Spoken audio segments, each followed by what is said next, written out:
গেল বুধবার ছাগলকাণ্ডে আলোচিত সাবেক রাজস্ব কর্মকর্তা মতিউর রহমানকে অবসর দিয়ে প্রজ্ঞাপন জারি করেছে অর্থ মন্ত্রণালয়।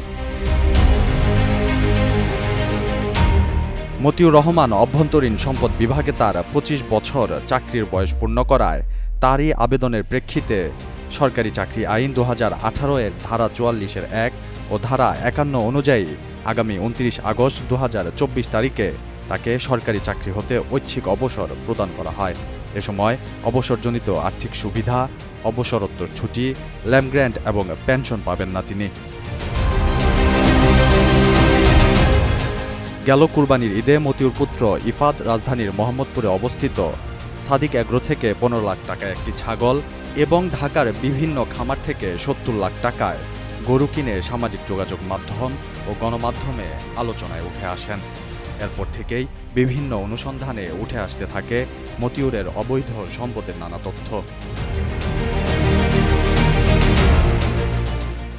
এর প্রেক্ষিতে মতিউর রহমানের দুর্নীতি ও অবৈধ সম্পদ অর্জনের তথ্য অনুসন্ধানের জন্য গত ২৩ জুন ৩ সদস্যের টিম গঠন করে দুর্নীতি দমন কমিশন।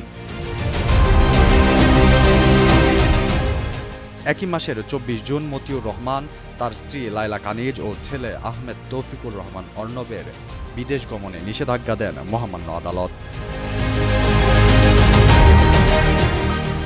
তারপর গত ১১ জুলাই ছাগলকাণ্ডে আলোচিত মতিউর রহমান তার স্ত্রী সন্তানদের ১১৬টি ব্যাংক অ্যাকাউন্ট, ২,৩৬৭% জমি ও ৪টি ফ্ল্যাট ক্রোকের নির্দেশ দেন মহামান্য আদালত। তার আগে গত ৪ জুলাই মতিউর ও তার স্ত্রী সন্তানদের ১,০১৯% জমি ও ৪টি ফ্ল্যাট ক্রোকের আদেশ দিয়েছিলেন মহামান্য আদালত।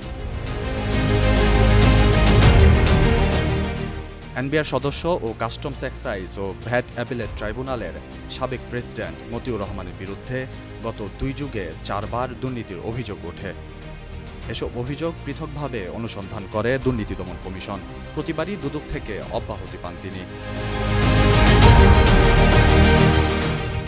সর্বশেষ তাকে অভ্যন্তরীণ সম্পদ বিভাগে বদলি করা হয়েছিল। তারপর সেখানে থেকেই স্বেচ্ছায় অবসরে গেলেন তিনি। মাহাদি হাসান, কালের কণ্ঠ।